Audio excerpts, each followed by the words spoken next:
Hello everyone and welcome back. Today is time for a very long overdue video, which is a tour of our brewery.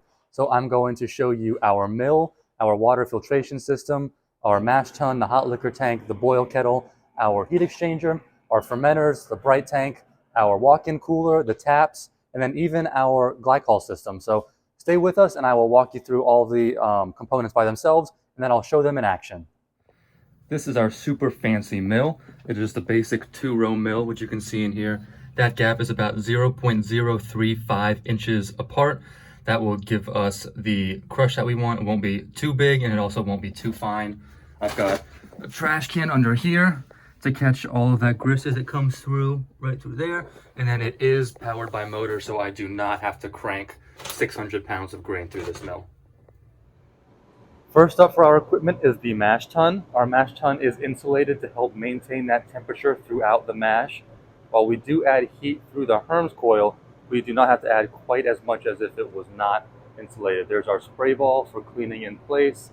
And then this is our false bottom. They've got these slits in there, and this is what allows the wort to pass through while keeping the grains suspended to help us clarify that wort during recirculation. Next up is the hot liquor tank. I am currently filling and heating it up, but the most important part is this Herms coil. The left side is where it's going to go in, and it comes out of the upper side on the right. You can see it through here. The wort travels through that coil, and since this water is about 165 degrees, it will keep that mash heated at the temperatures I want it to, and I can control the speed through which the wort goes through there to help change the temperature to what I want it to be at. But that's how we maintain our mash temperature instead of direct fire, which we had on our old system. All right, and last but not least is the boil kettle. This boil kettle is jacketed to help maintain that temperature and promote efficiency, but these are all the ports on it. We've got this drainage port. This is our racking arm, which I'll show you in a second, and that's the tangential input that I use for our Whirlpool. But if you look inside, the bottom is sloped, which helps direct the wort to that racking arm. And I can adjust the height of that racking arm in there to draw off the wort that is above all that spent hops and shrub that I do not want to transfer over during knockout. All right, this is the backbone of our brewery out here. We've got our propane tanks because we use propane to heat our hot liquor tank and our boil kettle. We have our liquid carbon dioxide out here. This is absolutely essential for carbonation and transferring our beer. And then this is what we need. This is the glycol system. This controls all that fermentation temperature. It lets us cold crash. It is required for knockout. I mean, this is absolutely essential to a good brewery. So we would be nothing without all three of these things. This is our preliminary setup. The wort pump is connected to the bottom of that mash tun. It is going to pull the wort through the pump into the Herms coil I just showed you. So it's going to go into the bottom part, go down through that coil, come all the way up to transfer that heat, come out of the top, then recirculate through the mash tun. I have our sparge water also set up. For filling, it's going to pull water from the hot liquor tank's bottom, push it through this pump into this outlet right here, and then when it's time to sparge, I will remove this hose from the recirculation and then attach this water hose to the recirculation port to let all that water rinse the residual sugars. And I'll show you that in action as we get there. This is our control panel. This is where I control whether or not the hot liquor tank is on, and I can set that temperature right here. This is the mash tun temperature. I do not directly control this mash tun temperature because I let our pump run continuously. I will just adjust it based on the speed of the wort pump. And then this is the temperature of our boil kettle. This one also is not adjusted. This one just has heat going full throttle the whole time. This is the water pump control. This one is just a one-speed pump, just on or off. This is our wort pump, and I can control this speed as I had just mentioned to control that temperature. So once I flip that on, I can raise this up from 0 to 10. And then this is the power. It is a 220 volt power source. This is our water filtration system. We start with our water softener right here, and this puts it directly into our reverse osmosis filtration system, which is done by forcing the water through a series of membranes that gets smaller and smaller to completely remove everything from that water. So there should be basically no ions left, no nothing, which is then pumped into this holding tank. There's a floating switch in there that will turn the reverse osmosis filtration system on when it gets below this point right here. And then from here, it is pumped through that filter and then through this UV light, which will quickly sterilize it before it goes into our kettles. I control which water we use right here. This is our instant water heater, which does help reduce the time that it takes to heat up these kettles, because I can put it in right at 180 degrees. But right here, I can switch between either RO water, which I have it on now, or I can put it on city water, because this has a much higher pressure than the RO system does. This is our heat exchanger. It is a two-stage heat exchanger. It is first cooled with the incoming city water. It comes in through here and then comes out over here on this side, where this is put directly to a tank to recapture that water for cleaning. That takes the bulk of the heat away, and then it is adjusted with this glycol system. It will come in down here, and the glycols come in right around 28 degrees, and it comes out right here. And this helps us adjust it that last couple of degrees to really get it to around 64 to 66 degrees Fahrenheit. This is where we inject our pure oxygen. We have our oxygen stone in there, as you can see, and then our temperature reader right here. And then I use this to visually see how much oxygen is being added, and then visually see the temperature that we are pushing through our heat exchanger at.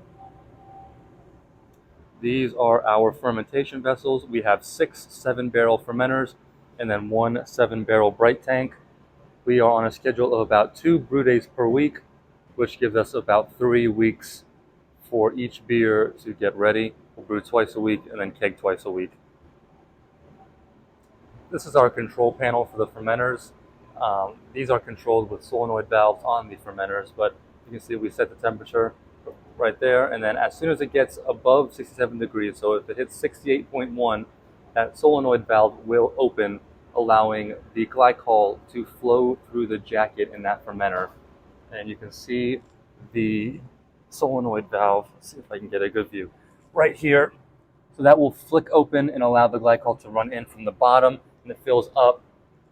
That way, there are no air pockets if it fills from the bottom. If it fills from the top, there is a potential for air pockets to develop in that jacket and provide inconsistent cooling. But this has 2 jackets. It's got one from right here to about here, and then I don't know if we can see right back here, but there's a little connector right there. So it goes from the bottom through there, and then the second jacket starts up top about right here, and then we'll cool all of this part down.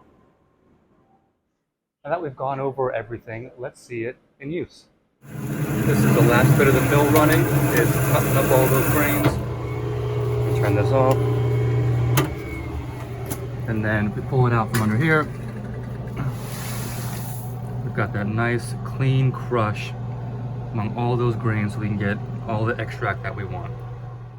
We just mashed in, so we are currently recirculating our wort, pulling the wort from the bottom of the mash tun through the false bottom, pushing it through our wort pump in the same setup that we just had it, going into the lower herms, coming out of the upper herms, and this is what it looks like as it recirculates. We've got our sparging in there, and it is gently letting the wort flow on top of those grains to not disrupt the bed as we set up our mash filter for the next step, which is sparging. The setup for sparging is basically the same, so we're pulling the wort from the bottom of the mash tun through the false bottom, pushing it through the same pump, but now we have a hose going all the way down to our boil kettle, just going in through the racking arm port. At the same time, we are pulling the brewing water from the hot liquor tank.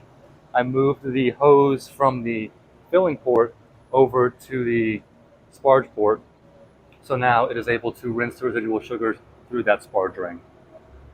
Once the mash is finished and we finish sparging, we get to use this conveniently placed porthole to rake out all of the spent grains into these old trash bins, which will be delivered to a local farmer for them to use for animal feed. We just finished cleaning out the mash tun so I can give you a better view of the false bottom. Ours is broken up into 3s, so I took the center out to clean it a little bit better, get the grains through. but you can see they have this dead space underneath of it, which allows the wort to flow through the false bottom and then collect under here and go through that center drain, which is then pulled out of the valve underneath. So this makes it very easy to separate the wort from the grains. The boil is all done, so now we get to do the whirlpool, which is pulling the wort from that racking arm port I showed you in the boil kettle, pushing it through our pump, then into that tangential input. This will create that vortex in the middle of this boil kettle to pull, you can't really see with all that steam, but it will pull all of the hops and hot break to the center so I don't pull it through the racking arm during knockout. The whirlpool is all done, so now we get to use our heat exchanger. So we are pumping the wort through that racking arm. I rotated it up slightly to be above that bed of hops and hot break. We are pushing it through the pump into our two-stage heat exchanger. So it is dropping from about 205 degrees down to about 80 degrees from that water. And then it's going from 80 to about 62 degrees with the glycol. I've got the oxygen being injected right there. You can see the bubbles coming out of that stone. And then it is continuing down at 62 degrees and oxygenated, going into our fermenter and pushing out all the excess air in there. If you look in there through the steam, you can see that pile of hops and shrub in the center. And then that racking arm that is, let's see if that steam will go away, that is just above that level. So I was able to pull out all the wort without pulling over any of that mess with it. After the wort has been pushed over, the only thing left to do is to set that fermentation temperature at 67 degrees so that solenoid valve can open as it needs to, and then we will let it sit there throughout fermentation. After everything is finished fermenting and being carbonated from the bright tank, we keg it, and we put everything in our walk-in cooler. Everything gets kegged here. We have them separated and organized by style. We have 10 beers on tap currently, and going down here you can see our regulators. Everything is set between 12 to 14 psi for serving pressure, which is hooked up to our taps on the other side of this wall. And the final step of our process is pouring it from the tap. We have the 10 taps that I mentioned in the walk-in cooler. So all we have to do is pull the handle and pour ourselves a beer. Cheers.